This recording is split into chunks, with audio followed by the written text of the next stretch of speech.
في القلب مشاعر أخفيها قد أشرقت الشمس عليها عن خطط لم أعبأ فيها ستكون بأيامي فرح. Bismillahirrahmanirrahim. Assalamualaikum warahmatullahi wabarakatuh. Alhamdulillahirabbil alamin wassalatu wassalamu ala asrofil anbiya'i wal mursalin wa ala alihi wa sahbihi ajma'in. Asyhadu an la ilaha illallah wa asyhadu anna Muhammadan abduhu wa rasuluh. Allahumma salli wa sallim ala sayyidina Muhammad wa ala alihi wa sahbihi ajma'in, amma ba'd. Jamaah salat subuh Masjid Agung Darussalam Purbalingga, alhamdulillah pada kesempatan pagi hari ini kita sudah memasuki Ramadan yang ke-22. Mudah-mudahan amalan-amalan ibadah kita selama bulan Ramadan ini mendapatkan pahala dari Allah Subhanahu wa taala. Kaum muslimin dan muslimat yang kami hormati, setiap apa yang kita lakukan, sekecil apapun, pasti akan ditulis oleh para malaikat yang mulia. Perkataan, perbuatan, pandangan mata, keputusan, prasangka, semuanya tidak terlewatkan oleh pena para malaikat. Ma yalfidu min qawlin illa ladaihi raqibun atid. Tiada suatu ucapan yang dia ucapkan melainkan ada di dekatnya malaikat yang selalu hadir. Perbuatan kita tidak hanya dicatat, namun juga akan diganjar dan dipertanggungjawabkan sesuai dengan kadar, kualitas, dan jenis yang kita lakukan. فَمَنْ يَعْمَلْ مِثْقَالَ ذَرَّةٍ خَيْرًا يَرَهُ وَمَنْ يَعْمَلْ مِثْقَالَ ذَرَّةٍ شَرًّا يَرَهُ. Ma'asyiral muslimin rahimakumullah. Kemudian bagaimana prosesi pertanggungjawaban kita kepada Allah Subhanahu wa taala kelak? Dan bagaimana pula gerangan pengadilan akhirat kelak nanti? Berikut gambaran tentang kejadian tentang prosesi pertanggungjawaban tersebut. Kelak, setiap manusia akan maju sendiri-sendiri di hadapan pengadilan Allah Subhanahu wa taala untuk mempertanggungjawabkan ucapan dan perbuatannya. Tidak akan ditemani oleh siapapun, walaupun ia orang terdekatnya sekalipun. Setiap manusia pada akhir nanti tidak akan bisa menyewa pengacara, tidak pula didampingi keluarga, sanak saudara, ataupun siapapun juga. Tak satu pun di antara mereka yang dapat menolong kita. Sebagaimana halnya saat hidup di dunia, setiap kita akan maju sendiri-sendiri di hadapan pengadilan Allah Subhanahu wa taala yang Maha Adil. Wa kulluhum atihi yaumal qiyamati farda. Pada hari kiamat, setiap orang dari mereka akan datang kepada Allah sendiri-sendiri. Kemudian saat itu mulut kita akan dibungkam dan dikunci rapat. Jikalaupun pada pengadilan dunia lisan ini terkadang masih bisa berbicara, bersilat lidah, berkelit, atau bahkan bisa berdusta, maka pada pengadilan akhirat nanti mulut ini akan terdiam, keluh, dan tak bisa berucap, kendati hanya sepatah kata. Namun sebaliknya, seluruh anggota tubuh kita dipersilakan untuk bersaksi. Mata, telinga, tangan, kaki, bahkan kulit, semuanya berbicara, membeberkan dan membuka apa yang pernah kita lakukan di dunia. Kata Allah Subhanahu wa taala, "Al-yawma nakhtimu ala afwahihim wa tukallimuna aydihim wa tashhadu arjuluhum bima kanu yaksibun."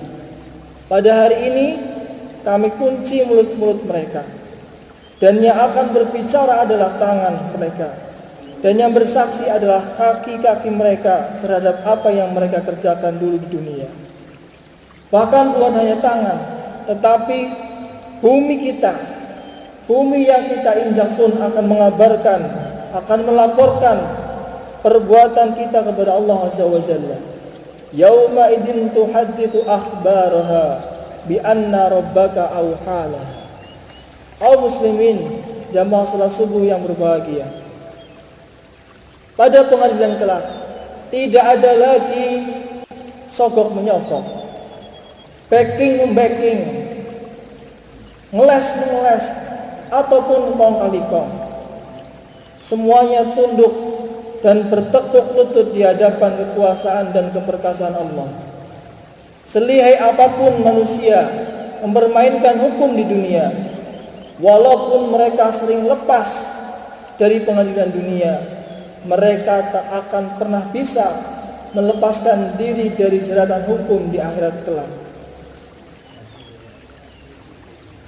Jamaah salat subuh yang dirahmati Allah, pengadilan akhirat begitu menegangkan. Salah satu bekal utama yang kita bawa saat itu adalah hanya amal soleh. Hanya amal soleh yang kita tabung dan kita kumpulkan sedikit demi sedikit saat ini, terlebih di bulan Ramadan ini.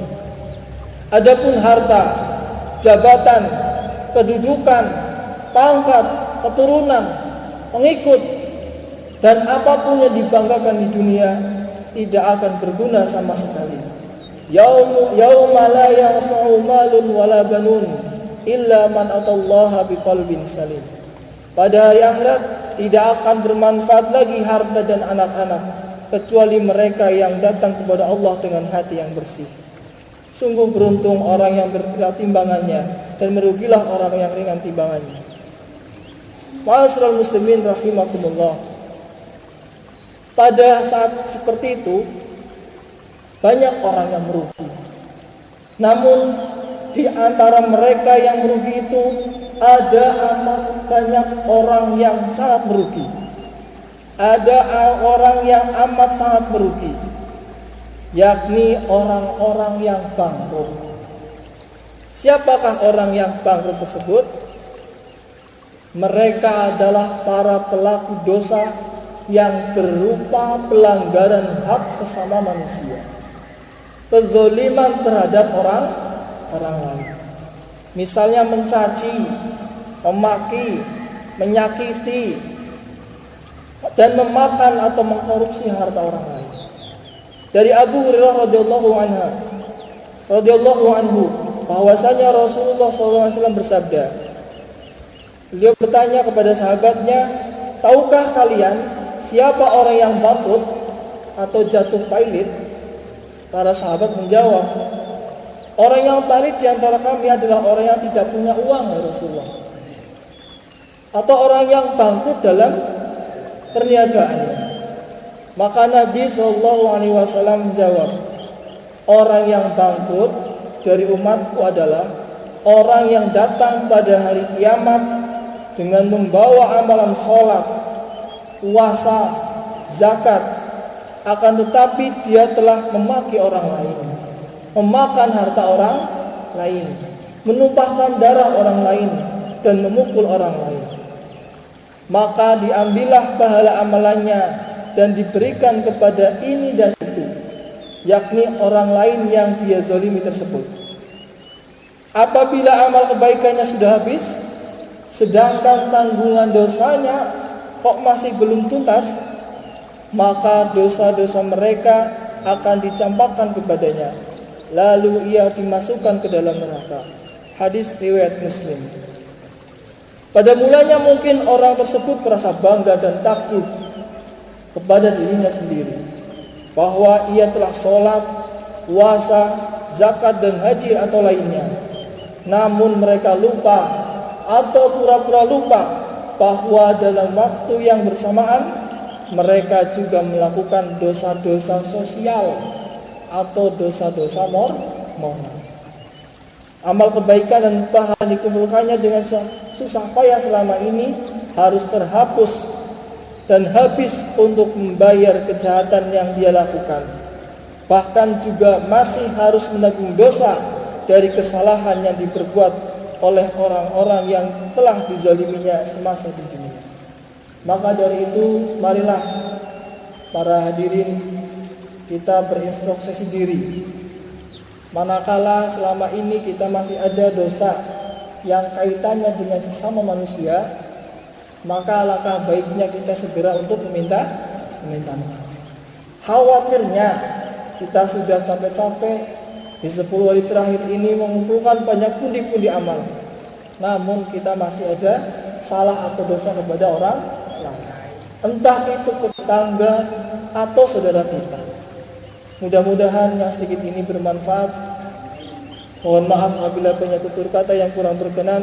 Wabillahi taufiq wal hidayah. Wassalamualaikum warahmatullahi wabarakatuh.